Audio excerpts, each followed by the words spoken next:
तो नमस्कार मेरे प्यारे साथियों, मैं आनंद सिंह स्वागत करता हूं आपका आपके अपने ऑनलाइन के बेहतरीन प्लेटफॉर्म जीके अड्डा बाय आनंद मनस्वी सर के ऊपर, जहां आज हम बात करेंगे भारत के संविधान निर्माण के इतिहास के बारे में। आज का जो ये बिंदु है वो आपके लिए इतना महत्वपूर्ण है कि आज पढ़ने के बाद जब एग्जाम हॉल में आप जाकर बैठेंगे तो कहेंगे thank you sir, thank you so much कि उस दिन आपने इतना बेहतरीन तरीके से हमें ये पढ़ा दिया ताकि आज हम इतना अच्छे से इस पेपर को डील कर पा रहे हैं। मैं पूरा संविधान इसी तरीके से लेकर चलूंगा, बस आप बड़ी ईमानदारी से अपने नोट्स बनाते हुए चलिएगा, ठीक है। आज पहले दिन बता देता हूं, संविधान के पहली कक्षा में बता देता हूं, संविधान से एक प्रश्न भी बाहर नहीं जाएगा, ये लिख कर ले लेना बेटा जी। तो चलिए मुद्दे की बात पे आते हैं। सबसे पहले एक बिंदु को समझते हैं। एक शब्द आपके सामने क्या है? संविधान। समझते हैं भाई, देखते हैं एक शब्द क्या है, संविधान। ये दो शब्दों से मिलकर बना एक है शय प्लस विधान। शय प्लस विधान। अगर मैं बात करूं, शय का अर्थ होता है साथ और विधान का अर्थ होता है विधि, कानून या लॉ। यानी कि ऐसी व्यवस्था जो विधि, कानून या लॉ के साथ में संचालित की जाती हो वो संविधान कहलाता है। क्या कहलाता है? संविधान कहलाता है। अगर मैं पारिभाषिक तौर पर बात करूं तो लिखित या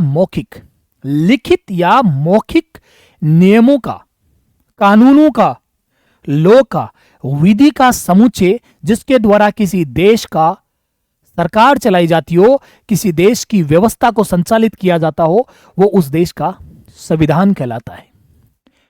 विभिन्न राष्ट्रों का अपना अपना संविधान है। इवन हर एक पार्टिकुलर, एक मान लीजिए अगर आपका परिवार भी है तो उसका भी संविधान होता है, उसका भी कुछ नियम कानून कायदे हैं। दादाजी ये काम करेंगे, पिताजी का ये कार्य है, फला आदमी ये काम करेगा। इस तरीके से हर एक व्यक्ति का एक विधान बना हुआ है, संविधान बना हुआ है, ठीक है। उसी तरीके से हमारे देश का एक संविधान है, उसी तरीके से विश्व के अलग अलग देशों के संविधान है। और उनसे बनने वाले प्रश्नों से मैं आप लोगों को रूबरू करवाने के लिए जा रहा हूं। तो देखिए मेरे प्यारे लाडेश्वर बच्चों, संविधान के बारे में हमने बात की तो हम पहला प्रश्न बनता है, सर सबसे पहले संविधान किस देश ने बनाया? तो सबसे पहला लिखित संविधान अगर आपसे पूछे सबसे पहला लिखित संविधान, तो मेरे प्यारे लाडेसर बच्चों, जो यूएसए है, संयुक्त राज्य अमेरिका का संविधान है, वो पहला लिखित संविधान है। इट्स ओके, पहला लिखित संविधान होने के साथ साथ सबसे छोटा लिखित संविधान है। सबसे छोटा, यहीं का ये निपटा दो, छोटा लिखित संविधान।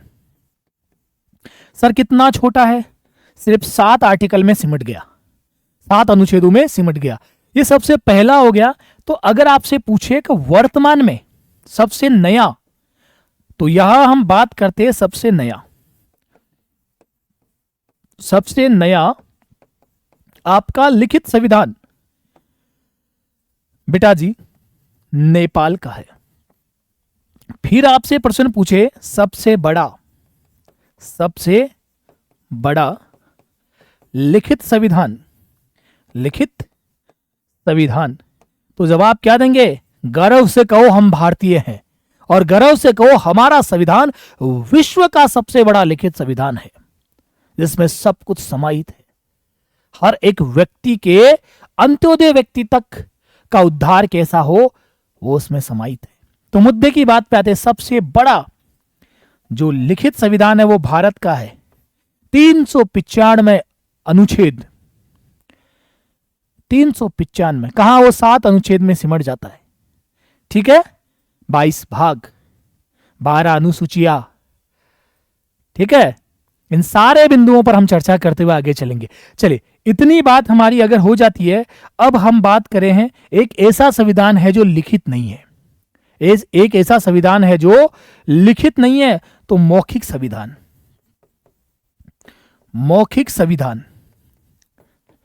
अगर मौखिक संविधान की बात करूं तो वो है आपका इंग्लैंड का।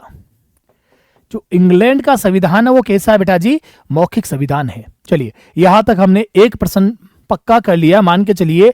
सबसे पुराना, सबसे नया, सबसे बड़ा, सबसे छोटा और मौखिक, इतनी बातें हमने जान ली है। आगे बढ़े और देखते हैं बेटा जी, भारत के संविधान का विकास क्रम है, यानी कि जो इतिहास है वो क्या है। हम कहते हैं भारत के संविधान का निर्माण 2 वर्ष 11 माह और 18 दिन में हो गया। तो मेरे प्यारे विद्यार्थियों, ये 2 वर्ष 11 माह और 18 दिन का जो समय लगा, वो संविधान की रूपरेखा तैयार करने में, फ्रेमवर्क करने में, उसको लिखने में लगा हुआ टाइम है। जबकि संविधान निर्माण की जो प्रक्रिया है वो बहुत पुरानी है। अंग्रेजों के आगमन के साथ ही भारत में संविधान निर्माण की प्रक्रिया आरंभ हो जाती है। और ये जो संविधान निर्माण की प्रोसेस है, ये सिर्फ 2 वर्ष 11 माह 18 दिन की उपज मात्र नहीं है, बल्कि वर्षों की मेहनत का वटवृक्ष है, जो कई नियमों से बनकर धीरे धीरे धीरे धीरे बनता जाता है। अब हम चलेंगे और संविधान निर्माण की जो प्रोसेस है उसके बारे में बात करेंगे। तो भारतीय संविधान का विकास, संविधान का विकास क्रम देख लेते हैं हम। विकास क्रम, यहां आज हम चर्चा करेंगे भारतीय संविधान के विकास क्रम के बारे में 3 बिंदुओं के आधार पर लेकर चलेंगे। पहला, एक ईस्ट इंडिया कंपनी है, ईस्ट इंडिया कंपनी, जिसे आप ईस्ट इंडिया कंपनी के नाम से संबोधित ऐसे करते हैं।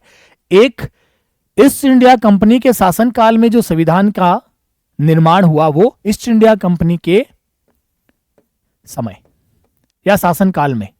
दूसरा, ब्रिटिश ताज के समय, ब्रिटिश ताज के समय या शासनकाल में। और जो तीसरी हम बात करेंगे, 2 वर्ष 11 माह और 18 दिन वाले मुद्दे पर आएंगे।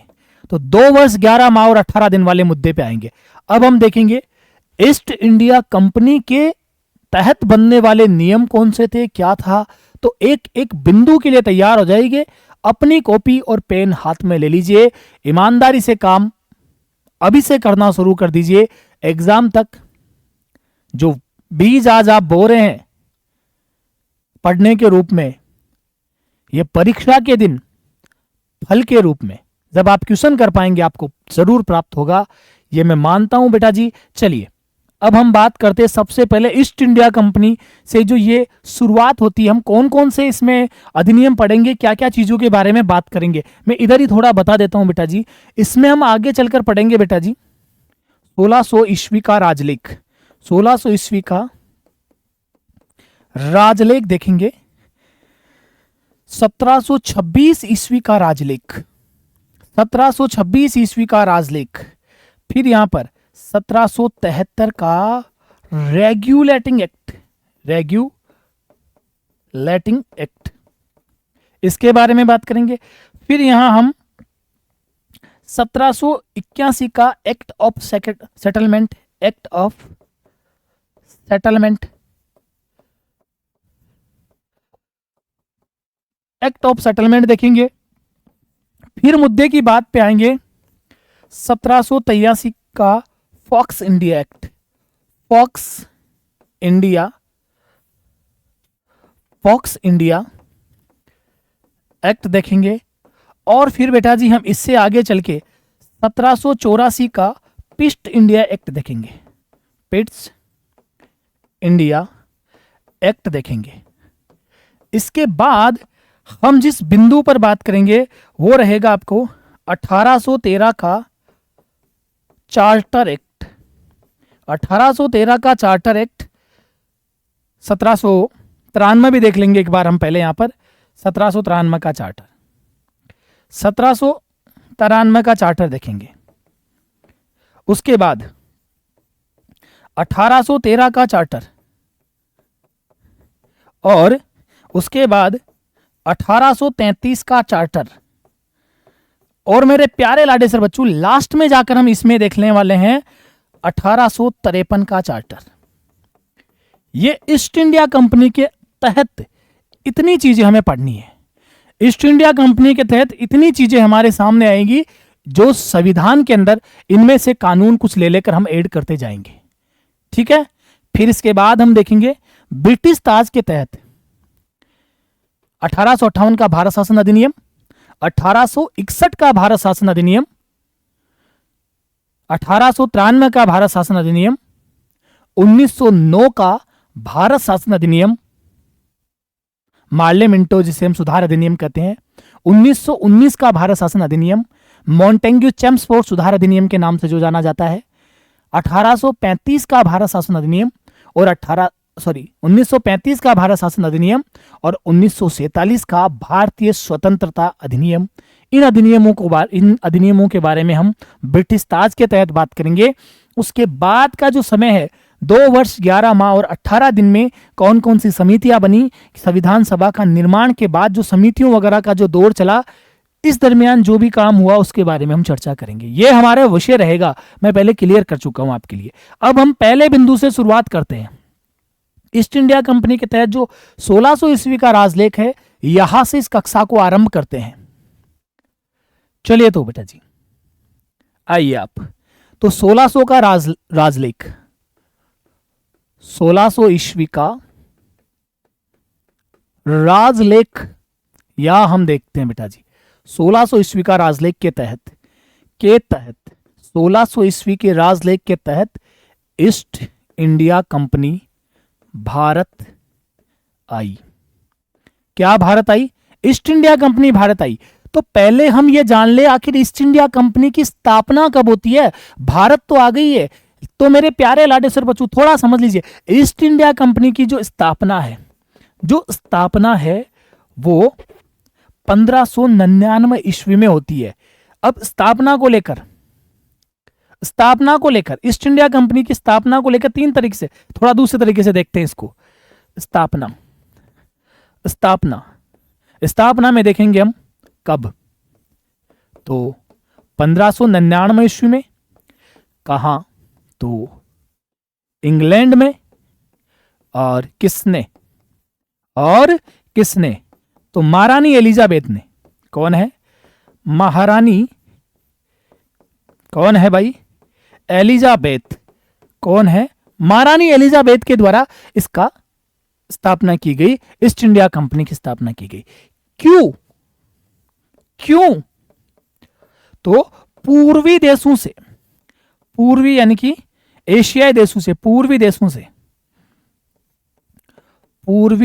से व्यापार के लिए पूर्वी देशों से व्यापार क्यों? छोटे नन्हे मुन्ने से जो यूरोपीय देश है वहां पर विकास की दर तो बढ़ रही है, विकास तो तीव्र गति से हो रहा है, लेकिन कच्चा माल कम है, रॉ मटेरियल कम है, वहां की जो उत्पादन है वो सफिशिएंट नहीं है। उसके लिए कच्चा माल चाहिए, उनको मसाले चाहिए, उनको चाय चाहिए। वो शीत प्रदेश के रहने वाले लोग हैं, ठीक है। और चाय मसालों में भारत एक सानी देश है, रॉ मटेरियल के मामले में तो काफी कुछ है, ठीक है। तो इसलिए तो देखिए पूर्वी देशों से व्यापार करने के लिए तो कितने वर्षों का व्यापार? तो 15 वर्षों का। पहली बार जब ईस्ट इंडिया कंपनी आई तो 15 वर्षों का व्यापार पत्र लेकर आई थी भारत में। समझ लेना कब? 1599 में। कहां? इंग्लैंड में। किसने? महारानी एलिजाबेथ ने। क्यों? पूर्वी देशों के साथ में व्यापार। कितने वर्षों के लिए? 15 वर्षों के लिए व्यापार। एक बहुत महत्वपूर्ण प्रश्न बन गया था इस जगह पे। ईस्ट इंडिया कंपनी की स्थापना जब लंदन में ब्रिटेन में हुई तब भारत का राजा कौन था? अक्सर हम देखते हैं ईस्ट इंडिया कंपनी भारत आई, अकबर के किले में जहांगीर से मिली, जहांगीर ने ईस्ट इंडिया कंपनी को व्यापार का अधिकार दिया। जहांगीर और एग्जाम के पहले विकल्प में आ जाएगा जहांगीर और आप जवाब करके आ जाओ जहांगीर, जैसा कि आप अपने मन में सोच रहे हो जहांगीर, और वहीं से मामला गड़बड़ हो जाएगा मेरे जहांगीर। और जवाब क्या रहने वाला है? जहांगीर नहीं, जहांगीर का बाप इसमें जवाब आने वाला है, यानी कि अकबर इसमें जवाब आने वाला है। तो मुद्दे की बात पे आओ। ईस्ट इंडिया कंपनी की स्थापना के समय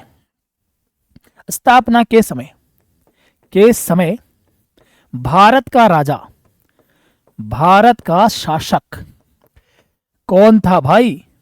अकबर था। अकबर महान, अकबर था। और अकबर की जो मृत्यु है कब होती है? 1605 ईस्वी में इसकी मृत्यु होती है।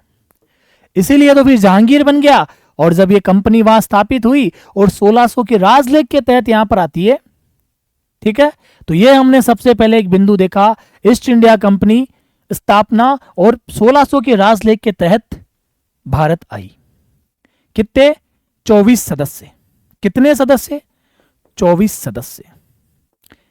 24 सदस्यों का एक दल बनाया और भारत भेज दिया। कितने वर्षों के लिए? 15 वर्षों के लिए। यहां तक आपका मामला क्लियर हो गया होगा। अब यहां आगे आकर मैं दिखाता हूं 1726 का राजलेख। क्या हुआ भाई? कंपनी आ गई, व्यापार कर रही है। अब छोटी सी बात को समझने की कोशिश करना, जैसे कंपनी आई व्यापार करने लगी तो यहां के लोगों ने कहा भाई हम आपके साथ में व्यापार करना चाहते हैं। कंपनी ने कहा ठीक है, इसके बारे में हम कोई निर्णय नहीं ले सकते। इसका निर्णय कहां से होगा? दूर लंदन में बैठी हुई महारानी या फिर जो हमारी इंग्लैंड की जो संसद है वो निर्णय करेगी। तो ठीक है साहब, ले लो, करो कॉल, व्हाट्सएप पे हमारी फाइलें भेज दो। सही कह रहा हूं ना? था क्या व्हाट्सएप का जमाना? नहीं रे लाडे सरू।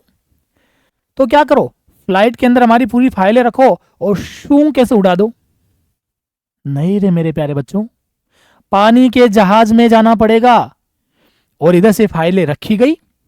पानी का जहाज हवा के वेग के साथ में चलता है और 6 महीने में लंदन पहुंचता है। 6 महीने बाद महारानी फाइलें देखती है, एक आधा महीना उस पर साइन करने में, पढ़ने में, समझने में लगाती है और वापस भेजते हैं 6 महीने बाद। तो साल भर का समय निकल गया। व्यापारी के सामने जाकर वो फाइलें रखते, कहते हैं यस हम तैयार है। व्यापारी ने कहा यार मेरा मूड चेंज हो गया, अब मैं तैयार नहीं हूं। तो समझने की कोशिश करना यहां पर, अभी तक 1726 ईस्वी तक, यानी कि लगभग 125 साल व्यापार करने का समय बीत गया, परंतु अभी तक पूरे नियम कानून कायदे या कोई भी निर्णय कौन ले रहा था? लंदन से निर्णय लिए जा रहे थे। तो बहुत ज्यादा समस्या आ रही थी। तो पहली बार, वेरी इंपॉर्टेंट चीज यहां पे प्रश्न पूछा जाएगा, पहली बार गवर्नर को विधि बनाने का अधिकार कब दिया गया? तो पहली बार गवर्नर को कहा गया जो भी व्यापारिक क्षेत्र है जहां पे तुम व्यापार कर रहे हो, अपने हिसाब से कानून बना ले यार, अपने हिसाब से कानून बना ले। तो व्यापारिक क्षेत्र पर विधि बनाने का पहली बार अधिकार, नोट कर लेना बिंदु को भाई, प्रश्न पूछा जा सकता है। तो क्या गवर्नर को व्यापारिक क्षेत्र पर, व्यापारिक क्षेत्र पर विधि बनाने का अधिकार, विधि बनाने का अधिकार लीजिएगा। तो व्यापारिक क्षेत्र में विधि बनाने का अधिकार दे दिया गया गवर्नर को। अब मुद्दा क्या होता है? अरे भाई आपके पास में किसी भी जगह का कोई आधिकारिक पद आ जाए तो सबसे पहले आप क्या करोगे? सर सबसे पहले जेब भरेंगे, सबसे पहले जेब भरेंगे। तो ईस्ट इंडिया कंपनी के जो यहां पे गवर्नर थे और जो कर्मचारी थे, जो अधिकारी थे, उन्होंने भी वही काम शुरू कर दिया। अब क्या हुआ? थोड़ा मुद्दा समझना, यहां थोड़ा इतिहास के झरोखे में झांक कर कुछ समझाने की कोशिश कर रहा हूं, पॉलिटिकल के बीचों बीच। ये बात आगे बढ़ती है। 1757 का प्लासी लड़ा जाता है, बैटल ऑफ प्लासी। ठीक है भाई। 1764 का बक्सर लड़ा जाता है, बैटल ऑफ बक्सर। और इसी दरमियान 1765 में इलाहाबाद की संधि होती है। इलाहाबाद की संधि होती है। कौन सी संधि होती है? इलाहाबाद की संधि होती है। और यही वो इलाहाबाद की संधि थी जिसमें शाह आलम द्वितीय, मुगल बादशाह शाह आलम द्वितीय ने अंग्रेजों को बंगाल, उड़ीसा और बिहार, इन पर कर वसूल करने का अधिकार दे दिया। अब समझना बेटा जी, अब इनके पास क्या अधिकार आ गया? कर भारत से वसूल करेंगे। अब जो इनकी वार्षिक रिपोर्ट वहां जा रही है उसमें कह रहे हैं कि हमें तो घाटा हो रहा है। अंग्रेज क्या कह रहे हैं? ईस्ट इंडिया कंपनी वाले, हमें यहां घाटा हो रहा है। वहां बैठी बैठी महारानी का सर चकरा गया और वहां बैठे बैठे संसद के सांसदों का सर चकरा गया, प्रधानमंत्री चकरा गया। कैसे? जब ये यहां से गए थे 1600 ईस्वी में, पैसा अपने साथ लेकर गए थे। ठीक है भाई, जाकर व्यापार किया और मुनाफा हमारे यहां भेज रहे थे लगातार। ठीक है, इट्स ओके। अब जब कर वसूल करने का अधिकार मिल चुका है, भारत का ही तो पैसा कर के रूप में, उसी से व्यापार कर रहे हैं, तो नुकसान कैसे हो सकता है बताओ रे। जब आपने 1 रुपया लगाया ही नहीं तो आपको नुकसान कैसे हो सकता है। तो वहां बैठे हुए, दूर से बैठे हुए लोगों को समझ आया, है ना। वो हमारे राजस्थानी में एक कहावत है कि अंधा तोल नहीं सकता तो सतोल तो सकता है ना, समझ रहे हो। तो उसी तरीके से भाई वो यहां पर नहीं है तो लेकिन विचार तो कर सकते ना भाई, ऐसा हुआ क्या हुआ। तो उनको लगा भाई कहीं ना कहीं कंपनी में क्या व्याप्त है, भ्रष्टाचार व्याप्त है। और इसी चीज को लेकर बेटा जी बहुत महत्वपूर्ण एक अनुच्छेद आता है, बहुत जोरदार का एक अधिनियम यहां पारित किया जाता है। ईस्ट इंडिया कंपनी में व्याप्त भ्रष्टाचार के ऊपर नियंत्रण स्थापित करने के लिए पहली बार एक कानून ब्रिटेन के द्वारा, ब्रिटेन की संसद के द्वारा पारित किया जाता है, जिसे हम कहते हैं 1773 का रेगुलेटिंग एक्ट। कौन सा एक्ट? तो बात कर रहे हैं 1773 का। कौन सा एक्ट है भाई? रेगुलेटिंग एक्ट, 1773 का रेगुलेटिंग एक्ट। पहली बात क्यों आया आप समझ चुके हैं। भ्रष्टाचार की जांच के लिए पहला ही प्रश्न पूछेगा आप लोगों से, कौन सी समिति की सिफारिश पर। तो बेटा जी एक व्यक्ति था, अभी आगे चल के समझ आएगा कौन है व्यक्ति, लॉर्ड नॉर्थ। लॉर्ड नॉर्थ की गुप्त समिति की सिफारिश पर, गुप्त समिति की सिफारिश पर, सिफारिश समझिए कैसे।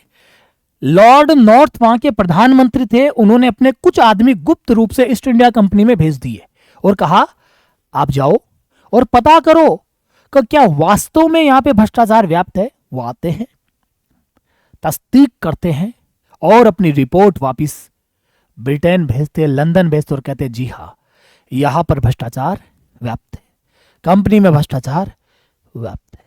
अब क्या करें, जब कंपनी में भ्रष्टाचार व्याप्त है तो अब मामला चेंज हो जाएगा। समझिए, सिफारिश कर देता है गुप्त समिति की सिफारिश पर। कौन सा? रेगुलेटिंग एक्ट आया।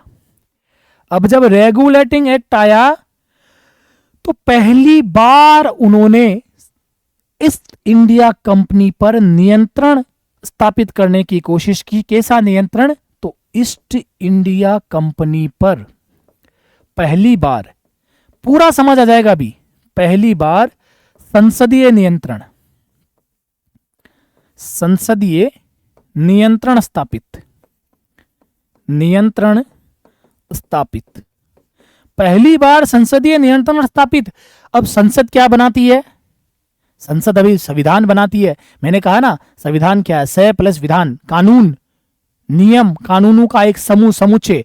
तो यहां पर वेरी इंपॉर्टेंट चीज बता रहा हूं बेटा जी, रेगुलेटिंग एक्ट के तहत ईस्ट इंडिया कंपनी का लिखित संविधान, लिखित संविधान बनाया गया, लिखित संविधान बनाया गया।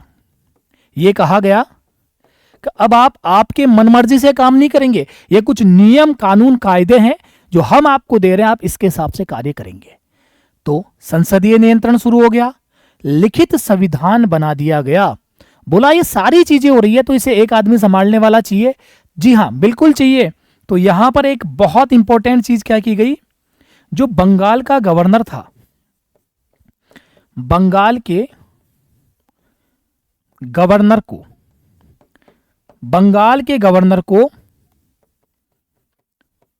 बंगाल का जीजी लिख देता हूं, गवर्नर जनरल बनाया गया।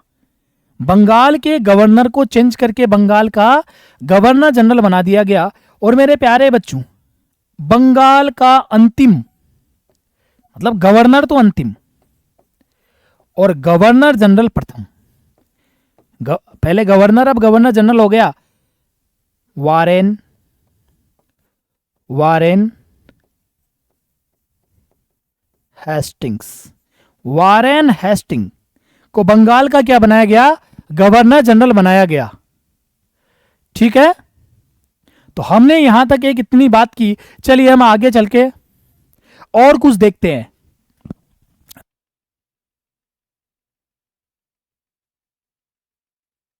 है ना, अब क्या किया जाता है समझने का प्रयास करिए। बंगाल के गवर्नर को बंगाल का गवर्नर जनरल बना दिया गया। ठीक है, अब थोड़ा समझिए मेरी बात को आप।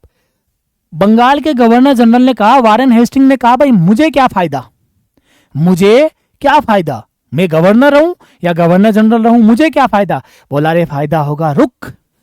क्या? तो गवर्नर जनरल के अधीन अधीन बंगाल प्रेसिडेंसी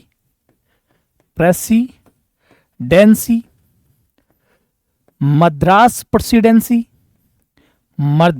प्रेसिडेंसी और बंबई प्रेसिडेंसी को रखा गया।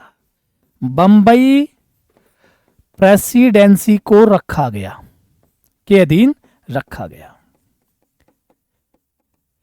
पहले बंगाल के गवर्नर के अधीन सिर्फ बंगाल था, अब बंगाल, मद्रास और बॉम्बे प्रेसिडेंसी को बंगाल के गवर्नर जनरल के अधीन रख दिया गया। खुश हो गया हेस्टिंग्स, लेकिन फिर उसको एक विचार आया, अरे भाई पहले बंगाल ही संभालना पड़ता था, अब 3 प्रेसिडेंसियां कैसे संभालूंगा मैं। तो उसने कहा, डोंट वरी, अंग्रेजों ने कहा डोंट वरी, इसका भी समाधान कर रहे हैं। तो क्या समाधान किया गया? गवर्नर जनरल की सलाहकारी परिषद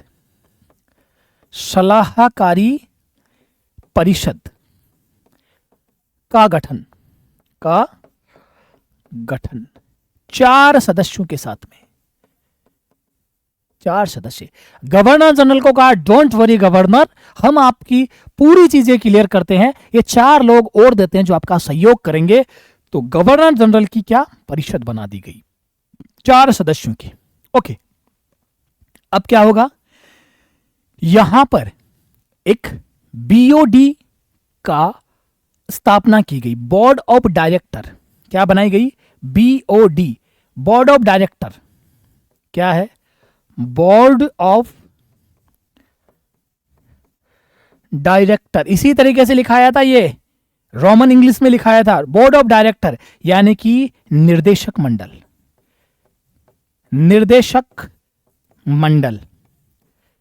इतनी सारी चीजें, और निर्देशक मंडल अब सारी चीजों का निर्णय लेगा, एक ऐसा मंडल बना दिया, निर्देशक मंडल। समझना भाई, रेगुलेटिंग एक्ट, नॉर्थ की गुप्त समिति, सिफारिश किसके लिए?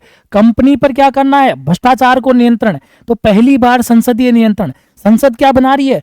कानून बना रही है। तो लिखित संविधान बनाया गया, बंगाल के गवर्नर को बंगाल का गवर्नर जनरल बना दिया गया, और वारेन हेस्टिंग्स पहले बंगाल के गवर्नर जनरल बने।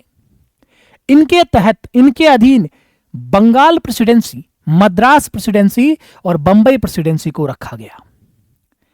इसके सहयोग के लिए 4 सदस्यीय परिषद की सलाहकारी परिषद का गठन किया गया, और एक बोर्ड ऑफ डायरेक्टर का गठन किया जाता है। अगर अब भी भ्रष्टाचार से बाज नहीं आए तो इसके लिए क्या प्रावधान किया जाए? सजा दी जाए। मालिक सजा कौन देगा? सजा तो कोर्ट देता है, न्यायालय देता है।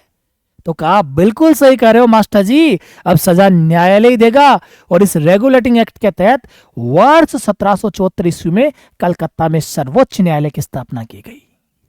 बहुत प्यारा बिंदु है, समझने की कोशिश करना। अब भी अगर नहीं मानते हैं तो इसके तहत 1774 ईस्वी में, मैं कहा, कलकत्ता में एससी की स्थापना। और बेटा जी, इस न्यायालय में 4 न्यायाधीश थे। कितने न्यायाधीश रखे गए? 4 न्यायाधीश रखे गए, जिनमें 3 अन्य न्यायाधीश और एक मुख्य न्यायाधीश। और इसी से कई बार प्रश्न पूछा जाता है, कौन था ये? एलिजा इम्पे पहले मुख्य न्यायाधीश के रूप में बनाए गए। ये आज हमारी एक छोटी सी क्लास थी बेटा जी, जिसमें मैंने आपको संविधान के बारे में बात की, संविधान कहते हैं किसको, इसके बारे में बात की, विश्व के विभिन्न संविधानों के बारे में चर्चा करते हुए भारत के संविधान के विकास क्रम की यात्रा को आरंभ कर चुका हूं, और जिसमें हमने 1726, उससे पहले 1600 का राजलेख, 1726 का राजलेख और 1773 का रेगुलेटिंग एक्ट पूरा किया। कल की क्लास में आगे हम ईस्ट इंडिया कंपनी के तहत और कौन कौन से अधिनियम आए उनके बारे में बात करेंगे। यह क्लास आपके लिए बहुत उपयोगी रहेगी, मैं उम्मीद और आशा करता हूं। आज की क्लास को विराम देते हुए शुभ रात्रि, जय हिंद, जय भारत।